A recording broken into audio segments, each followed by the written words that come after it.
Hello, good afternoon, good morning, good evening, depending on the time in your area. Thank you for visiting my channel and thank you for being there with me all the time. Thank you for subscribing if you have. If you haven't, kindly subscribe. Then I want to really appreciate you. Many of you, I saw your comments and I see the way that you people are, people are responding now by way of subscription to this channel. So if you haven't joined, please join because together we do it better. This afternoon, I'll be talking just briefly about our dear country, Nigeria. I know it's a touchy name now, because many of us don't even want to hear the word Niger again. Uh, it is Ijalode Torindowe, like Yoruba will say. Ijalode Torindowe. We still have to sit together and resolve it together.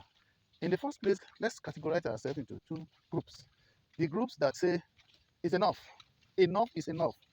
I want to tell you. And the group that says, well, if we are crying, we still manage to see through the tears. But at the same time, we need to approach it differently.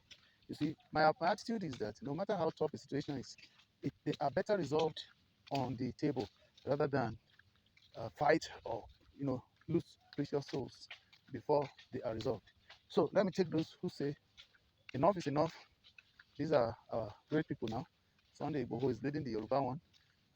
Kanu is leading the Igbo group. It's only the area where we haven't had, but like the ex-governor Lodja rightly said, they are not loud, but they are making all preparations. You will see their own preparations in action. And unfortunately, again, let's still see there are still some groups because Nigeria is now, kind of segmented. Look, Fulanis are there, even within the north. Fulanis are there and the Hausas are there, and the Hausas feel oppressed under the Fulanis themselves. But when you put the whole of the north together, you will see that the problem we are talking about is worse. The problems we are talking about, they are worse in the north than even all the other regions put together. Because as of today, at least, people can really fend for themselves. People are a little bit more exposed. People have access to better facilities and some other in other parts of the country. But my brethren in the north, let's put it together. You will see that the problem we are talking about, apart from Fulani, affects all of us together, including the Fulanis themselves. Because the most notorious problem we have now, nationwide problem we have now, is the Fulanis invasion, level of the entire country. Because when a people have no regard for another people, especially the farmers. I'm a farmer. I understand what it means for you to till your ground, spend so much money, borrow money from banks, borrow money from microfinance banks, borrow money, labor. At the end of the day, you get there only to miss your farm completely grazed. Now, I have been a victim of this. Many of my videos are on the net that you can see. So nobody is not tired of it. I am personally tired of it. If anybody should be crying for sensation, I should be one of those leading with practical experience of what I witnessed to say Nigeria should segregate. But now, like I said, we have two groups. Group that said we are fed up. Let us be on our own. And then they don't even mind using violence as a method. It is because they are not guilty. It is the way they see things and the way they feel they must react because they believe that time is up. And it is true that we cannot allow Fulanis to continue to destroy the country, that what we all are calling our own country. That is point one. Then the national issue that we have again is Boko Haram, which is also national, but is not as pronounced as this Fulani's case. If there is any area that the president has not fared well at all, it is in this area of this Fulani thing. The accusation against him, this and that, to me, is is 60% valid because if you are looking on and other people's lives and properties are being destroyed, you are not qualified. You're not, I'm sorry to say, you're not competent to be a leader because you should know how to balance the interest, no matter how close the people concerned are to you.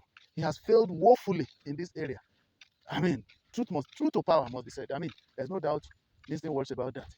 Then the Boko Haram issue, we know that is a national problem, and we all are participants in what we still have as a problem today as far as Boko Haram is concerned. Because the people that embezzled the money, the security vote that was to be used to fight this menace, cut across the entire nation, cut across all the political parties. Look at the efforts of ex-president Jonathan Goodluck and how it was scuttled. As if, PDP or no PDP, it's not a party matter now.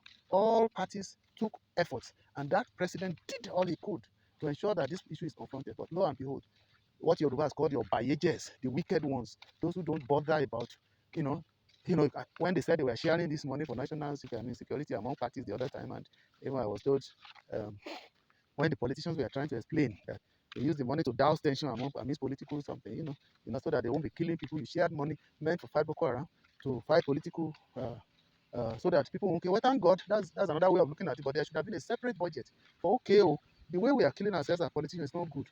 Let us find a better way to address the issue. You can now ask the government to give you security vote, separate security vote, to tackle that. You can now get that money. Nobody will quarrel with you because there's no doubt your thinking is right, but the strategy applied is wrong, even though it's part of security. But it is focused too much. It's like Jesus said, look, you ignore justice and you are pursuing irrelevant things.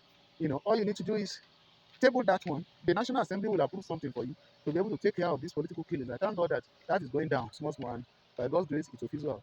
But it's a thing of the past now. Let us now come back and begin to address the issues. Um, this thing may stop at any time. If it stops, I'll make it part 2. Now, let me begin by saying, those who are agitating that our country, Nigeria, should break up, like I said, they are right. Because that's the way they see it. But if everybody stays by his own, number one, yes, we will have all these problems within the socio-political area, the new states or nations that will be created. We will still have those problems, internal problems there among themselves. But they will be smaller and they will be limited to a particular region. But there are still some dangers. The dangers, as you see, they are even imagined already. Where would rivers belong to? Where would Cross River belong to? Then you know that, of course, when we are saying we are splitting, Edo, where will it belong to? Where will some other, uh, I don't want to be calling people minority, or we are equal, but where will the other tribes belong? Border towns or border. Uh, so these ones will create problems that may be so difficult that may even cause wars between uh, the so-called nations. So how many states are we going to create from? When I say state now, you see, I need to make clear, we are talking of nation. Yoruba is a nation, Igbo is a nation, Hausa is a nation. Everybody bound together by the same language, by the same culture, but they are called nations. But when you talk of in states now, we are talking of what we refer to here as a nation. So when I'm talking of, I can now be using it interchangeably. If I use state, take it to mean nation, take nation to mean states, but what is important is that when we talk of the larger globe, I will refer to it as states. Now, let's say we have the states of Biafra, and we have the Oduduwa state. Then, now, let's say we have Arewa state. And we've talked about all those uh, gray areas that could lead to even more serious problems. Then, it's not only that. The issue of the corrupt leaders, they cut across the entire nation. They brought us to this level we are in. God revealed to me 3 days ago how He's going to deal with these people. God has gathered them together and He's going to deal with them in His own way. That's why we need to pray, that God's will be done. He will do it, but let's continue to pray and not fold our arms. God is the one that can fight the battle for us because they're all over the place. If you separate into separate states today, to do a pipe up or whatever, tomorrow you will discover some people will want to lord it over. Then, and then that will create another problem. That's another problem also. So then, like I said, if this one goes off, we will go for part 2. I don't want this one to be more than 20 minutes. I will end it up myself and then start part 2. Now, the people who are agitating that this nation should split, it is because they are tired. They are tired. Colonial tolerance level, everybody has a limit, a tolerance level, after which they will explode. Those people have reached that level. Then the other group, those of us who say, sorry, we need to be cool, calm, and calculated in tackling issues. Let us take all our problems together. They affect all of us, stateswide or nationwide, the whole of Nigeria. Poverty is the same everywhere.